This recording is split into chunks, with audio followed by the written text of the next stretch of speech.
বাংলাদেশ থেকে বলা হচ্ছে যে লন্ডনে ইংল্যান্ডের প্রাইম মিনিস্টারের সঙ্গে একটি বৈঠক হওয়ার কথা ছিল, কিন্তু সেটি আর হচ্ছে না। আদতে বিভিন্ন মাধ্যম থেকে আমরা খবর পেয়েছি যে আসলে এরকম কোনো বৈঠকের কথাই ছিল না।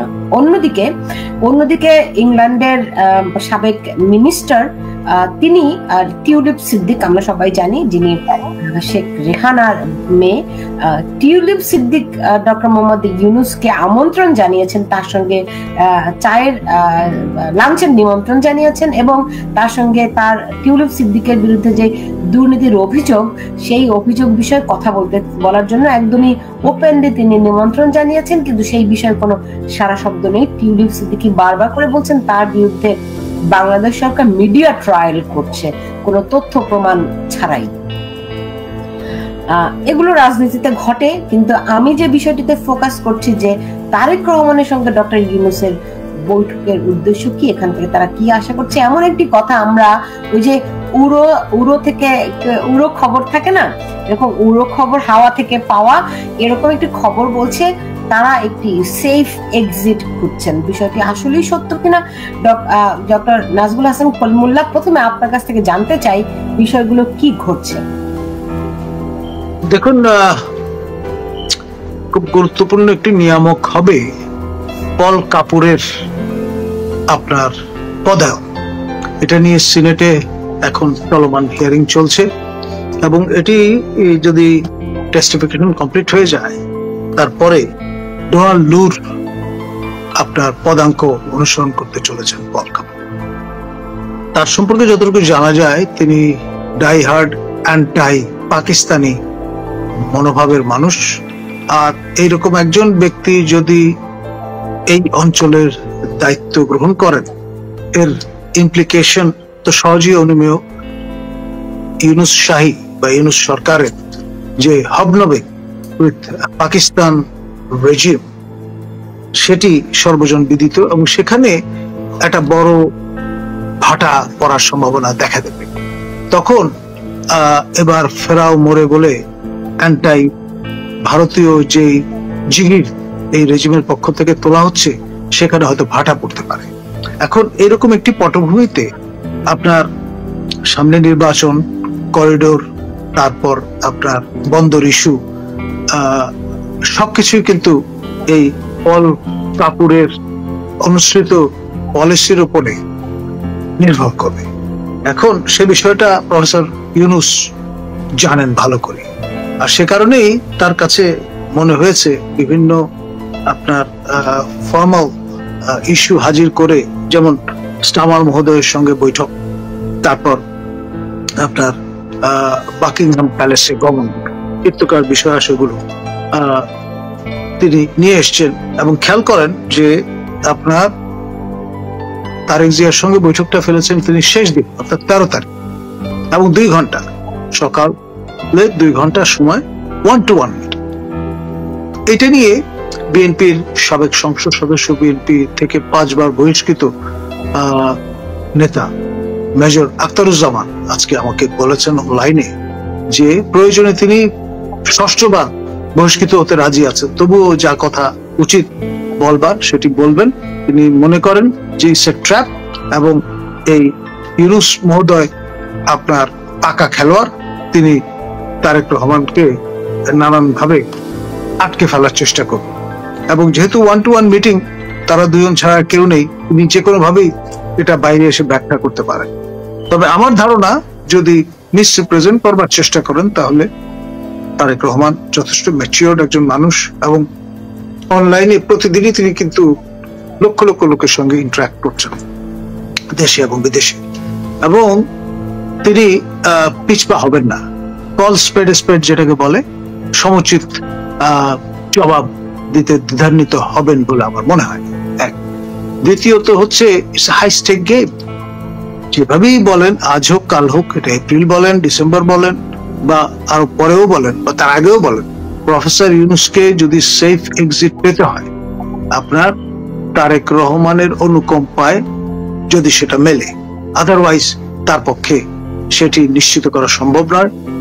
আজকেও আপনার যেটা বিশ্ববিদ্যালয়ের একজন তরুণকে মৃত্যুবরণ করতে হয়েছে, মব জাস্টিসের কারণে, এবং রাষ্ট্র ব্যর্থ হয়েছে, তার সরকার ব্যর্থ হয়েছে তার জীবন আপনার রক্ষা করতে। তো এখন আপনি অগাস্টের 5 থেকে 8 পর্যন্ত যদি ঘটনাগুলো যা ঘটেছে সেগুলোকে আপনি ইন্ডেমনিটি দিচ্ছেন, আর বলছেন যে আমি দায়িত্ব নিয়েছি 8 তারিখ থেকে। 8 তারিখ অনওয়ার্ড দায় কিন্তু তার, এবং এখন এই দায় এড়াবার আর কোনো সুযোগ তাকে নেই। অসংখ্য মিথ্যা মামলা, হত্যা মামলা, তারপরে এই সর্বশেষ চপেটাঘাত তিনি যেটি পেলেন মহামান্য সাবেক রাষ্ট্রপতি আপনার অ্যাডভোকেট আব্দুল হামিদ, ধরেই নেওয়া হয়েছিল যে তিনি আর ফিরবেন না, কিন্তু তিনি সবাইকে অবাক করে সবার মুখে ছাই দিয়ে তিনি কিন্তু ফিরে এসেছেন অসুস্থ শরীর সহ। এবং তিনি যে নিগ্রহের শিকার হয়েছেন, তিনি যে প্রোটোকল ডিজার্ভ করেন তা থেকে তাকে বঞ্চিত করা হয়েছে। কয়েকজন জনকীর্তক যারা তাকে আপনার বিদেশে যাওয়ার সময় আটকে দেননি, তাদেরকে কর্মচ্যুত করা হয়েছে। আমি মনে করি এর একটা রিড্রেস হওয়া দরকার, এবং যাদেরকে কর্মচ্যুত করা হয়েছে তাদের শপথে বহাল শুধু করলেই ক্ষান্ত হবে না, রাষ্ট্রের উচিত হবে তাদের আপনার ক্ষতিপূরণ দেওয়া। ন্যূনতম 1 কোটি টাকা করে প্রত্যেককে দেওয়া উচিত, তাদের শারীরিক, মানসিক এবং সামাজিক যে ক্ষতি হয়েছে তা পরিপূরণ করার জন্য। এবং এই টাকা কেন রাষ্ট্রীয় কোষাগার থেকে দিতে হবে সেই জাস্টিফিকেশনটা যারা এই প্রক্রিয়ার সঙ্গে যুক্ত তাকে হেনস্থা করবা, তাদের এটি বহন করতে হবে। অতীতে একবার আদালতের আদেশে এরকম 6 জন বিএনপির সংসদ সদস্যকে ক্ষতিপূরণ দিয়েছিল রাষ্ট্র। এখন সময় এসছে এই সবগুলো কড়ায় গন্ডায় আদায় করবা, কারণ দায়িত্বহীন ভাবে যা ইচ্ছা তাই করবার যে অবস্থাটা এখন চলছে এটি কোনোভাবেই সভ্য দেশে অ্যাকসেপ্টেবল নয়। এবং গণতন্ত্রের সূতিকাগার ব্রিটেনে গিয়ে হাজির হয়েছেন যেই মুখে, সেই মুখ যদি দেখাতে হয় তাহলে এই সবকিছু দায় অবশ্যই তাকে দায়িত্বের সঙ্গে গ্রহণ করতে হবে। ডক্টর কলিমুল্লাহ, আপনি মোটামুটি একটা সামারি করে দিলেন গত এখনকার চলমান ঘটনার, ফলে আমরা বুঝতেই পারলাম। কিন্তু খুব সুনির্দিষ্ট করে আমার যেটি জানতে ইচ্ছা করছে যে তারেক রহমানের সঙ্গে তার বৈঠকের কারণটি কি? অনেকগুলো স্পেকুলেশন আছে, এর মধ্যে একটি বড় হচ্ছে যে ডিসেম্বরে নির্বাচন হবে নাকি এপ্রিলে হবে। বিএনপি বলেছে যে তারা ডিসেম্বরে নির্বাচন চায়, ফলে তিনি কি তাহলে তারেক রহমানকে এপ্রিলে নির্বাচনে রাজি করানোর জন্য গেছেন? এটি একটি প্রশ্ন। দ্বিতীয় প্রশ্নটি হচ্ছে যে তিনি কি নির্বাচনের পরে এই সরকারের উপর অসংখ্য মানুষ ক্ষিপ্ত, আপনারা জানেন, তারা কি এবং তারা কি অনির্বাচিত সরকার, তারা কি কোনো সেফ এক্সিট চায়? এটি আরেকটি প্রশ্ন।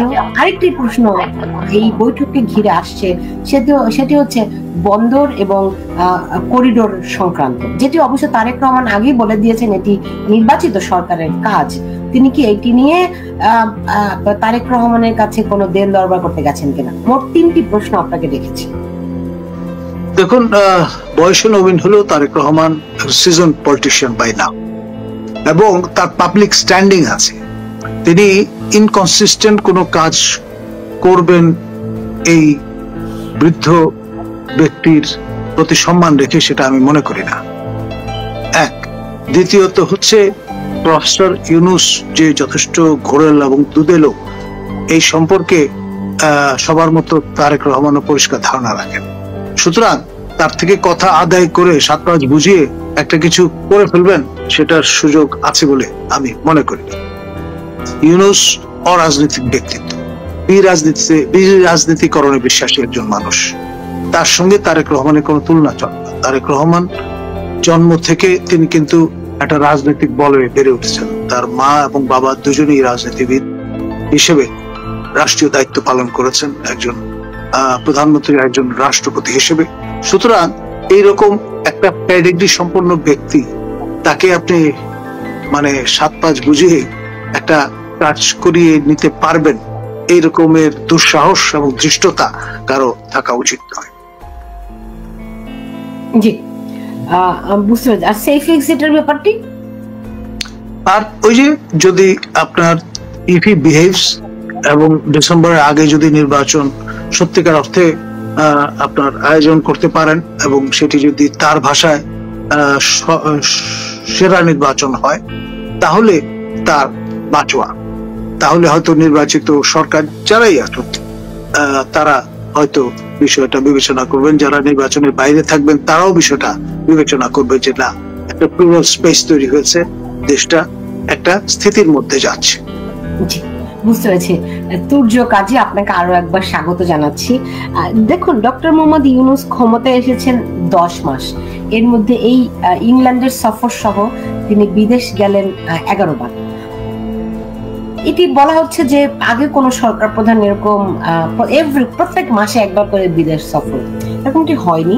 এটিকে বলা হচ্ছে তিনি বিদেশ সফরের নেশাকার। হ্যাঁ, এটি কিভাবে ব্যাখ্যা করবেন এবং এতে বাংলাদেশের কি লাভ হচ্ছে বলে আপনার মনে হয়? দেখেন, শকুন বাঁচে 20 বছর, 20 থেকে 40 বছর। কবুতর, ঘুঘু এরা বাঁচে 3 থেকে 5 বছর। হায়না বাঁচে 20 থেকে 40 বছর। হরিণ বাঁচে 3 থেকে 5 বছর। আমরা সারাক্ষণই আলোচনা করছি ইউনূস কি করছে, ইউনূস কি করছে, ইউনূস কি করছে। আমরা আসলে আমরা কি করছি এইটা নিয়ে কিন্তু আমরা ভাবছি না। আমাদের কাজটা কি, আমরা কি করছি এইটা নিয়ে আমরা ভাবছি না। আমরা দেখেন চাতক পাখির মতো চেয়ে থাকি আমাদের প্রধানমন্ত্রী আমাদের কি নির্দেশনা দেন, আমাদের নেতারা আমাদের কি নির্দেশনা দেন, আমাদের বুদ্ধিজীবীরা আমাদের কি দিক নির্দেশনা দেন। বিপদের সময় আপনি দেখেন সাপ, ব্যাঙ, মানুষ সব কিন্তু বন্যার সময় এক প্ল্যাটফর্মে এসে হাজির হয়। তো আমরা কিন্তু আসলে আমাদেরকে ইউনাইটেড করছি না। আমরা ওদেরকে সংগঠিত হওয়ার জন্য এইসব আলোচনা করে তাদেরা তো ষড়যন্ত্রই করেছে, মোটা দাগে তো ষড়যন্ত্র। এবং এই ষড়যন্ত্রে আপনারা তারেক জিয়াকে বলছেন যে অনেক প্রিসাইজ পলিটিশিয়ান, অনেক এতদিনে উনি ইয়েছেন।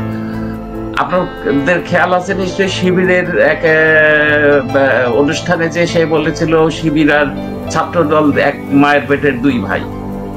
তো এরা তো এপিট আর ওপিট, কেউ কোটটাই পরে আছে, কেউ পায়জামা পাঞ্জাবি দাড়ি পরে আছে, দাড়ি লাগিয়েছে, ব্যাপারটা তো একই।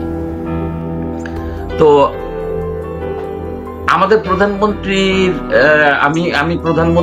আমি আগে আত্মসমালোচনা করবো, আমরা কি ভুল করেছি এবং আমরা কি করতে পারি। আমাদের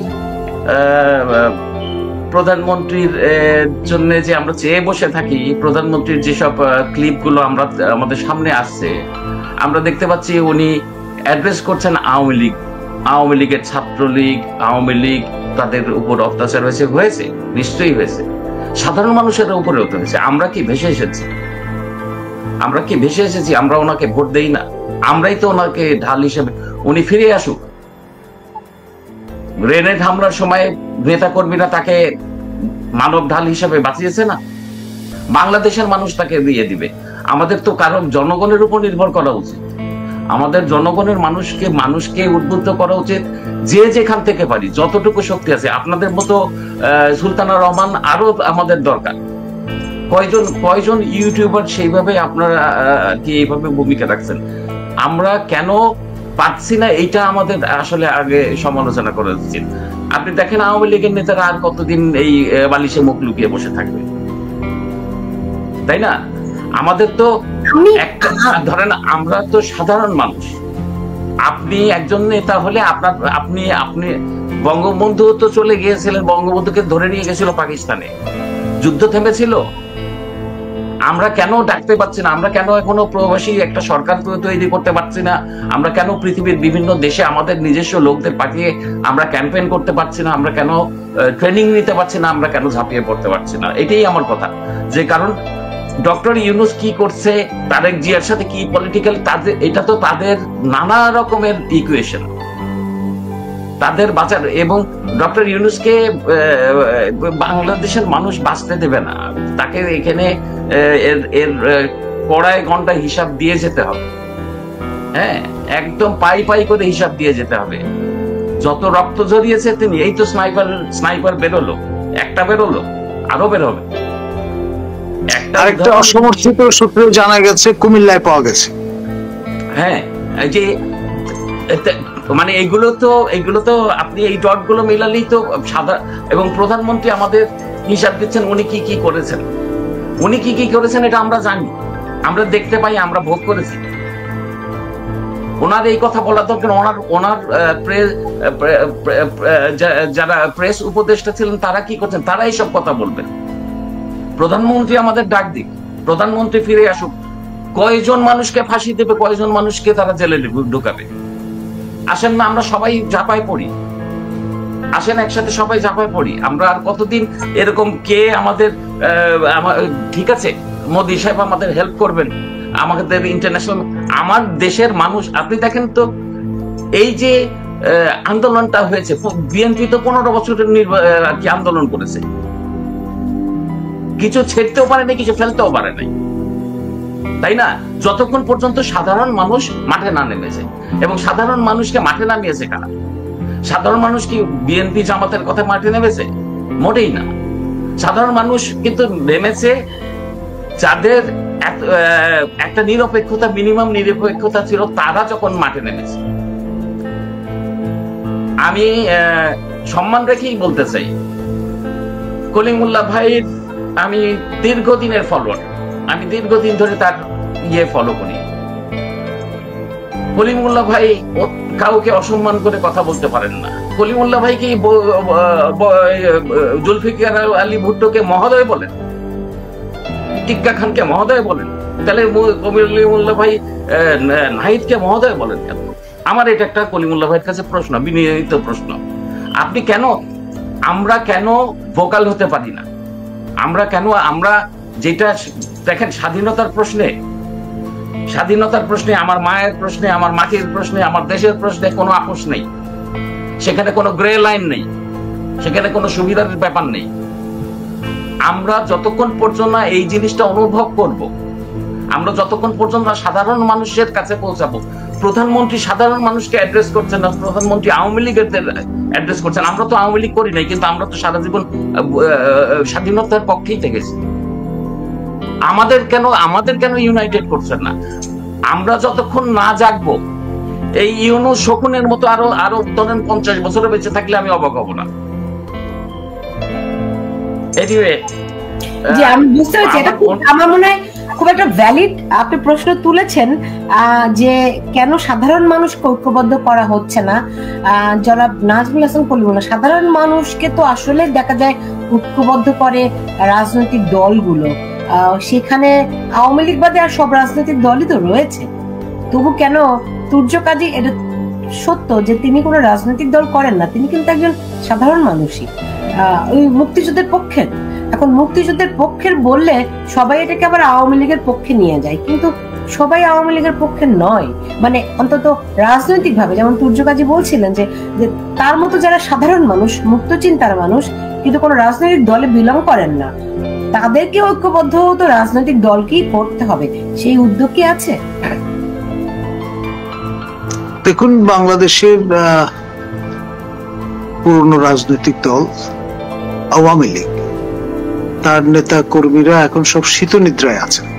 আমাদের তুর্য ভাইয়ের ভাষায় বালিশে মুখ লুকিয়ে আছেন, যেভাবে বলি না আমরা। আমার কথা হচ্ছে আর কত এখন সেটা হচ্ছে অন্যের ঘাড়ে বন্দুক রেখে পাখি শিকার করার এই স্ট্র্যাটেজি, এটা মানধাতার আমলের স্ট্র্যাটেজি। আপনাকে কিন্তু অ্যাসার্ট করতে হবে ইফ ইউ মিন বিজনেস। এটা যেই পলিটিক্যাল পারসুয়েশনের মানুষই আপনি হন না কেন। এখন ধরুন আওয়ামী লীগ, তার সময়ে সংসদে বিরোধী দল জাতীয় পার্টি এবং 14 দল তাদের মিত্র দল, এরা সবাই কিন্তু এক ধরনের শীতনিদ্রায় আছে। ফলে big segment of the population, almost half, এদেরকে যদি আপনি নিষ্ক্রিয় দেখেন, বাকি যে 50 ভাগের মতো তারাও কিন্তু শততা বিভক্ত। আপনার যেই নামেই আমরা তাদের অভিহিত করি না কেন, কেউ স্বাধীনতার পক্ষে, কেউ বিপক্ষে, কেউ সেন্ট্রিস্ট, কেউ রাইটিস্ট, কেউ লেফটিস্ট, হোয়াটএভার, কিন্তু পুরো যে জনগোষ্ঠী, শতভাগ মানুষ নিয়ে, সেখানে এই 50% পপুলেশন যদি ঘুমিয়ে থাকে এই চীনের সেই অপিয়াম সেবনকারীদের মতো, তাহলে এই দুঃখ রাখবেন কোথায়?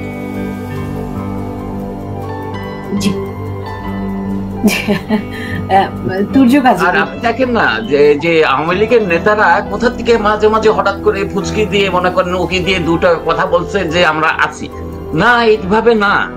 আমার আপনি মানেন আর না মানেন, আপনি আমরা কিন্তু একরকম যুদ্ধের মধ্যে, আমরা যুদ্ধটা কাদের বিরুদ্ধে করছি? ওই রাজাকারদের বিরুদ্ধেই তো করতেছি। লাল বদর আল বদর এরা তো একই জিনিস, এদেরই তো আন্ডা বাচ্চা এরা। তো এদের বিরুদ্ধে যুদ্ধ, আমরা যেই যুদ্ধটা 71-এ করেছি, আমরা তো আসলে হ্যাঁ আজকে 50 বছর পরে আমরা হয়তো যুদ্ধটা ওই ওই ওই অবস্থাতে নেই, কিন্তু আমাদের এই যুদ্ধটা করতে যদি আরো 1 বছরও সময় লাগে, আমি ধরে নিলাম আরো 1 বছর, আমাদের নিজেদের প্রস্তুতির ডাইরেকশনটা কই? আমি তো কোনো ডাইরেকশন দেখছি না। আমরা চিন্তা করছি ইউনূস ওখানে যে কি করছে, অমুক কি করছে, এটা তো আমাদের বিষয় না। আমার তো দেশ আগে মাটি, আমার দেশের মানুষ। ইউনূস ওখানে কি করছে এটা আমার দেখারই বিষয় না। আমি যখন তুর্য কাজী একজন এখানে আপনাকে মন্তব্য করেছেন যে আপনি বলছেন যে আপনি আওয়ামী লীগ নন, সাধারণ মানুষ, আবার বারবার শেখ হাসিনাকে বলছেন প্রধানমন্ত্রী। বিষয়টি অবশ্যই প্রধানমন্ত্রী তো আওয়ামী লীগের কেনা কিছু না। প্রধানমন্ত্রী আমার প্রধানমন্ত্রী, প্রধানমন্ত্রী আপনার প্রধানমন্ত্রী, প্রধানমন্ত্রী তো আমাদের প্রধানমন্ত্রী, আমাদের স্বাধীনতার পক্ষের প্রধানমন্ত্রী। আমি তো বলছি না খালেদা জিয়া আমার প্রধানমন্ত্রী, কারণ খালেদা জিয়াউর রহমান তো, আপনি জিয়াউর রহমানের হাত ধরে গোলাম আজম বাংলাদেশে এসেছে। বাংলাদেশ আওয়ামী লীগ 21 বছর ক্ষমতার বাইরে ছিল, এই গোষ্ঠীটা 21 বছরে ফেলে পুবে মনে করেন ঘাড়ে গর্দানে অনেক মোটা হয়েছে। এই জঞ্জাল মনে করেন আপনি তো ওভারনাইট শেষ করতে পারবেন না। আওয়ামী লীগের হাতে সুযোগ ছিল, তারা সেটা করেনি। আমি প্রধানমন্ত্রীকে আমি কিছু পয়েন্ট দিব, কারণ ঘটনা হচ্ছে যে আপনি দেখেন পরপর 3টা নির্বাচনে আওয়ামী লীগ যে ক্ষমতায় এসেছে, উনি কিন্তু চেষ্টা করেছেন, প্রথম ক্যাবিনেটের বুড়ো হাবড়াদের বের করে দিয়েছেন সেকেন্ড ক্যাবিনেট থেকে, নতুন একটা ফেজ নিয়ে এসেছেন, চেষ্টা করেছেন। তারপর থার্ড ক্যাবিনেটে যে উনি আবার পরিবর্তন এনেছেন, যে যায় লঙ্কা সে হয় রাবণ।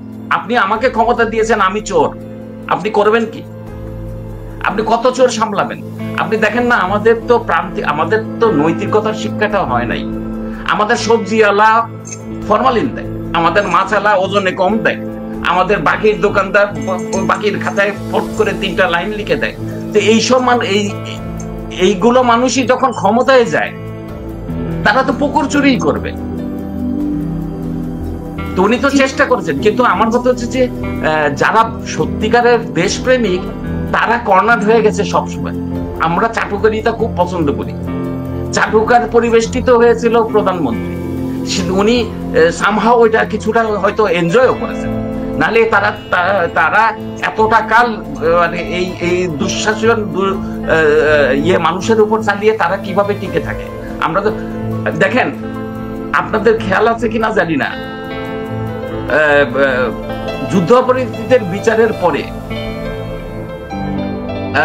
পরবর্তী সরকারের সময় প্রধানমন্ত্রী যেদিন সংসদে দাঁড়িয়ে শামীম ওসমানকে ডিফেন্ড করলো, শামীম ওসমান হয়তো প্রধানমন্ত্রীর জীবনে, আপনি ধরেন কোনোদিন আমাকে বাঁচিয়েছেন বা আপনি আমার জীবনের এমন একটা কাজ করেছেন, আমি আমার সারা জীবনের কৃতজ্ঞতা আপনার কাছে, আপনাকে আমি রক্ষা করব। কিন্তু আপনি যখন একটা সন্ত্রাসের বিরুদ্ধে, একটা যার বিরুদ্ধে পরিষ্কার ডিস্টিংক্ট কিছু অভিযোগ আছে, তাকে যখন সংসদে দাঁড়িয়ে বলেন যে আমি তাকে রক্ষা করব, তখন তো আপনি আমাদের কথা তো আপনি ভাবলেন না, আপনি তো ভাবেন নাই আমাদের কথা। সেইখান থেকে তো আপনার সাথে আমার দূরত্ব তৈরি হচ্ছে, সেইখান থেকেই তো আমাদের দূরত্ব হচ্ছে। আমরা তো আপনাকে ভালোই বাসি, আমরা তো আপনাকে সারা জীবনই চাই। আপনি শোনেন একটা কথা বলি, আমরা হয়তো দাঁত থাকতে দাঁতের মর্যাদা বুঝি না। আমাদের প্রধানমন্ত্রী বয়স তো হয়েছে, উনি তো অমর না। আপনি তো চিন্তা করেন তো, আজকের এই প্রেক্ষাপটে আমাদের প্রধানমন্ত্রীর যদি চোখটা ডোবে, আমি আপনি কিন্তু 200 বছরের জন্য ডুবে যাব। এই কথাটা মানুষকে বোঝানোর জন্য, মানুষ কিন্তু ভিতরে ভিতরে সবাই বুঝছে, সবাই প্রস্তুত। শুধু আমাদের দিক নির্দেশনাই নেই, আমাদের কোনো নেতৃত্ব নেই।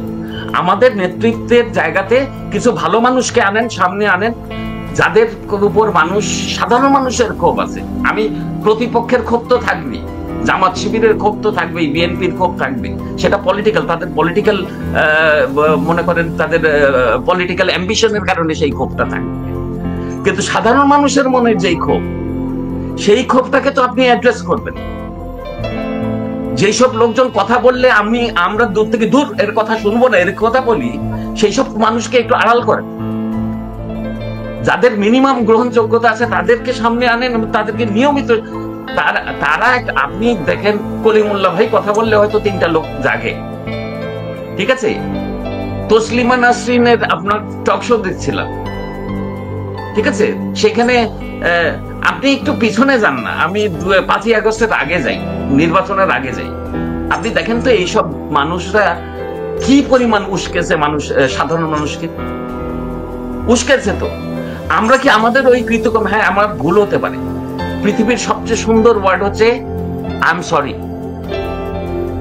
সরি এবং থ্যাংক ইউ, এই 2টা শব্দ হচ্ছে পৃথিবীর সবচেয়ে সুইটেস্ট ওয়ার্ড।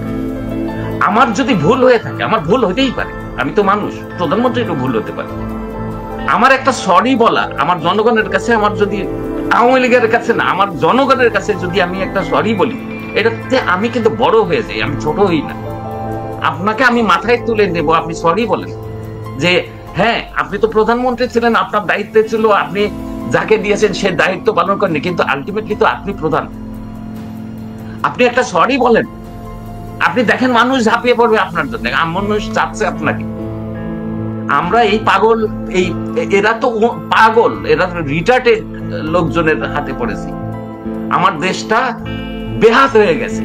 এই জিনিসটা অনুধাবন করানোর জন্য ভালো ভালো মানুষ যে যেখান থেকে আছে সমাজের, আমি এখানে আওয়ামী লীগ আর বিএনপি কাউকে আলাদা করছি না, যার এই যে ফজলুর রহমান সাহেব কত সুন্দর কথা বলছেন, হ্যাঁ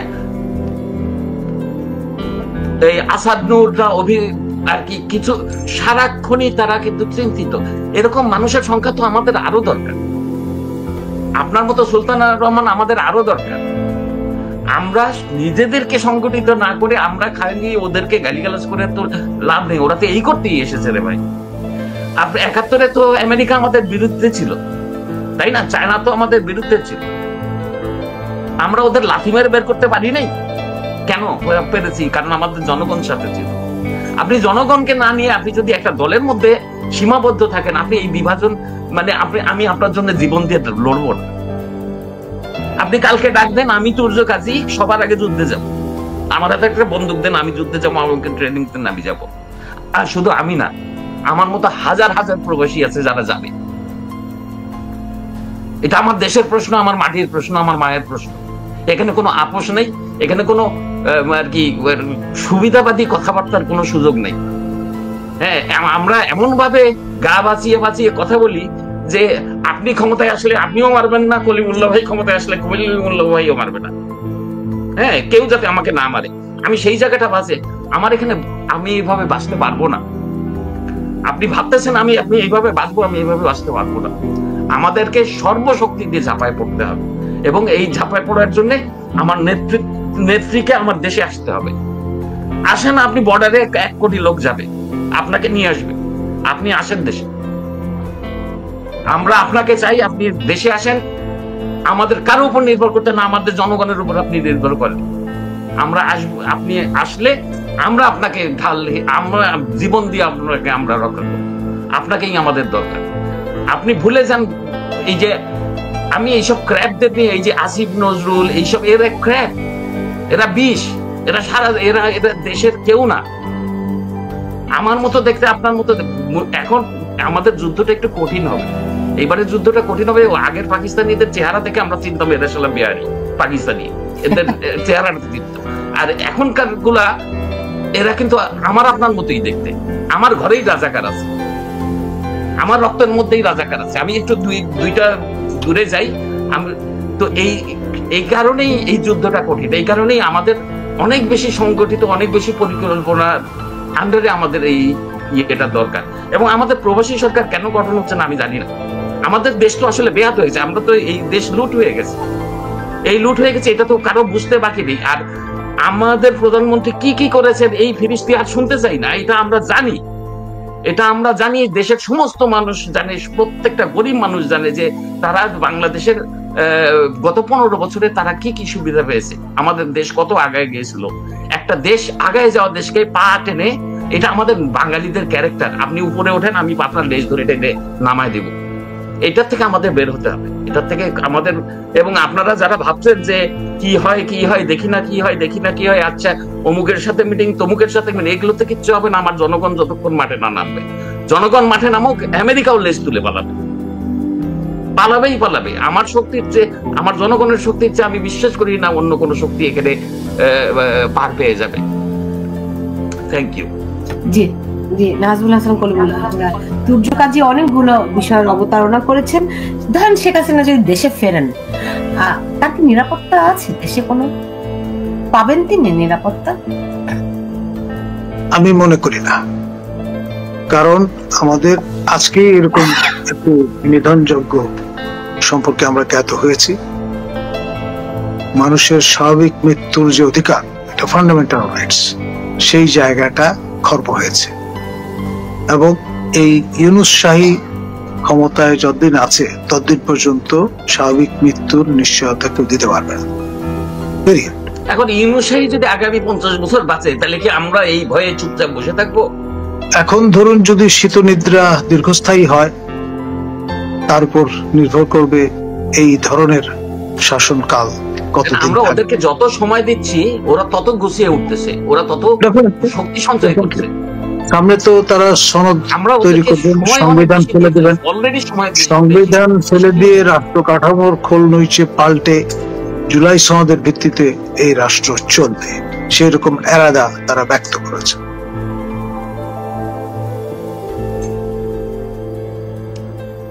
ধন্যবাদ। জি, সেক্ষেত্রে বহু মানুষ, অসংখ্য মানুষ আজকে 10টা মাস একটা ঘরের মধ্যে বন্দি জীবন যাপন করছে। কোন ক্রমে হয়তো একজন সদস্য যে বাজার করে এনে ঘরে ঢোকে, আলো বাতাস দেখে না। এইভাবে কতদিন যারা নেতারা আছেন তারা তো বাইরে চলে গেছেন। আমি তাদেরকে ইনফরমেশন দেই, আমি এটি আমার নিজেরও জানা ছিল না। আমরা জানি যে আওয়ামী লীগের সবাই পালিয়ে গেছে, রাইট? আসলে কথাটা কজন পালিয়েছে বা কজন বিদেশে গেছে, আপনি যদি সেদিকে দেখেন, এখন এই মুহূর্তে অন্তত 100-র উপরে এমপি আওয়ামী লীগের সংসদ সদস্য জেলে বন্দী আছে। তাহলে 300 সংসদ সদস্যের মধ্যে যদি 100 জেলে বন্দী থাকে, দেশের বিভিন্ন জায়গায় হয়তো আত্মগোপনে আছে আরো শতাধিক। তাদের অনেকেই তো বের হতে পারেনি দেশ থেকে, রাইট? আচ্ছা, একটা কথা বলেন তো, ধরেন নেতাদের ফেস থাকে না, আপনি প্রথম লাইনের, আমি সেকেন্ড লাইনের, আর একজন থার্ড লাইনের, তা আমাদের ফেস গুলো কই? তো সেইটা তো অনেক অভিযোগ করেন শেখ হাসিনা সেরকম কোন নেতৃত্ব বিকশিত হতে দেননি। তাহলে আমাদের সেই, আমি ধরে নিচ্ছি আমাদের সময় লাগবে, আমি ধরে নিচ্ছি, কিন্তু আমার সেই ডাইরেকশনটা কই? আমার তো সেই পথটা দেখতে হবে যে হ্যাঁ, এই পথে গেলে আমি 6 মাস পরে, 9 মাস পরে, 2 বছর পরে আমি এই জায়গায় যাব। সেই ডাইরেকশনটা কই? এনারা তো ঘুমায় আছেন। যারা পালিয়ে গেছেন তারাও কিন্তু, তাদেরকে আমি এতটুকু ইয়ে করছি, তারা দেশপ্রেমিক। যারা দেশে থেকে, আপনি দেখেন না ভোল পাল্টেছে, এই যে প্রধানমন্ত্রীর প্রেস সচিব, এই যে তারপরে আপনাদের সাংবাদিক কি বুলবুল পরের দিনই যে মনে করেন জামাতের আমিরের সাথে চা বিস্কুট খেয়েছে ইয়েতে বসে, দেখেননি আপনারা? এরাও তো, এদেরকেও তো আওয়ামী লীগের বলেই আমরা চিনতাম, তাই না? তো যারা ওইখানে এখনো রয়েছে এবং মিলমিশ করে আছে, এরা দেশপ্রেমিক না, এরা রাজাকার। পালিয়ে গেছে যারা, তারা দেশপ্রেমিক। তাদেরকে বলে তারা ইউনাইটেড হোক। আবার 71-এর মতো আমরা ইন্ডিয়াতে ট্রেনিং নেই। 71-এ নাকি মাত্র 4 লক্ষ মুক্তিযোদ্ধা সশস্ত্র যুদ্ধ করেছে, তাই না? তাহলে আমাদের 3 গুণ জনসংখ্যা বেড়েছে, 3 গুণ, ধরলাম 20 কোটি। তাহলে 4 লক্ষ, তার মানে আমার 1 কোটি লোক দরকার। আওয়ামী লীগের নেতাই তো আছে 2 কোটি, মানে রেজিস্টার, মনে করেন রেজিস্টার খাতা কলমে না। আপনি কেন মনে করছেন আওয়ামী লীগ কি এই দেশকে উদ্ধারের দায়িত্ব আওয়ামী লীগের কাঁধেই কেন বা পড়েছে? না, আওয়ামী লীগ, হ্যাঁ, আমাদের আর কোন, আপনি কার, আচ্ছা ঠিক আছে, আপনি বামদের উপরে নির্ভর করে, আমাদের কে আছে? আমাদের আছে জামাত, আমাদের আছে বিএনপি, আমাদের আছে আওয়ামী লীগ, আর আমাদের আছে জাতীয়বাদ। আপনি বাকি 3টার পোশাক দেখেন। আমি তো বললাম, আপনি কোটটাই পরে আছেন, আমি দাড়ি টুপি পরে আছি। আর এরা তো এক, এদের ফান্ড তো এক জায়গা থেকে আসছে, এদের জন্ম তো, এদের শিকড় তো এক জায়গায়। তো এদের মধ্যে বিরোধ হলে কতটুকু হতে পারে? ওই ধরেন খাবার নিয়ে একটু কামড়া কামড়ি হয়, আমার সাথে আপনার একটু মারামারি হয়, তারপরে আবার কিন্তু মূল যখন যখন যখন আওয়ামী লীগকে প্রতিহত করার ব্যাপার আসে, আমরা তিনজন এক জায়গায় হয়ে যাই। না, এখন জিয়াউর রহমান তো মুক্তিযোদ্ধা ছিলেন, কিন্তু তাকে আপনি, তার দলকে আপনি মুক্তিযোদ্ধার কাতার থেকে খারিজ করে দিচ্ছেন কেন? মুক্তিযোদ্ধার কাতার থেকে খারিজ করে দিচ্ছি, আমি দলকে খারিজ করে দিচ্ছি না। আমার কথা হচ্ছে যে জিয়াউর রহমান ক্ষমতায় আসার পরে আমাদের দেশের ডাইরেকশনটা তো পাকিস্তানের দিকেই গেছে, তাই না? আমাদের দেশটার ডাইরেকশনটা তো পাকিস্তানের প্রেমের দিকেই গেছে। ইসলাম ইসলাম করে আপনারা মাথা খারাপ করে দিচ্ছেন। ভাই, ধর্ম তো যার যার তার তার। আপনি পড়েন না আপনার নামাজ? নামাজের সাথে আমার রাষ্ট্রের সাথে ভালোবাসার সম্পর্কটা কোথায়? নামাজ কি আপনাকে বলে যে দেশের বিরুদ্ধে আপনি আপনার শত্রুর সাথে হাত মেলান? এটা বলেন আপনার নামাজ? তাহলে ধর্ম ধর্ম ধর্ম। প্রধানমন্ত্রীকে আপনি একটু জিজ্ঞেস করেন, আমি তো প্রধানমন্ত্রীর কাছে পৌঁছানোর বিনয়ের সাথে জিজ্ঞেস করি, এই যে কত 300 মসজিদ বানিয়েছেন, মোল্লা দুইজনের চাকরি দিয়েছেন, একজন হুজুর নামাজ পড়ায় আর একজন মুয়াজ্জিন আজান দেয়। একটা ভোট প্রধানমন্ত্রী পেয়েছে তাদের? পাবে? আমরা তো বুঝেছি প্রধানমন্ত্রী বোঝেন। প্রধানমন্ত্রী তো অনেক জ্ঞানী মানুষ, উনি বোঝেন নাই কেন? আমরা তো বুঝতে পেরেছি এই একটা ভোটও এদের না। আপনি তো এই জিনিসগুলো একটু একটু করে মানে আপনার চারিদিকে আপনি নিজেই জাল পেতেছেন। ধর্মকে প্রশ্রয় দিতে যে আজকে আমাদের দেশকে আপনি বিপন্ন করে ফেলেছেন। জি, জনাব নাজমুল হাসান কলিমুল্লাহ, আলোচনাটি অন্যদিকে চলে গেল। এটাও সত্যি আলোচনার দরকার আছে। আমি সরি যে আমি হয়তো একটু এক্সাইটেড। আমার কাছে আমার দেশ মাটি এর বাইরে আর কিছু নেই। আমি সাজাই গোছাই সুন্দর করে টেকনিক্যাল কথা বলতে পারি না, আমার জ্ঞানও খুব কম। আমি সাদাকে সাদা দেখি, কালোকে কালো দেখি, স্বাধীনতার প্রশ্নে। এখানে আমার কোনো মাঝখানে কোনো গ্রে লাইন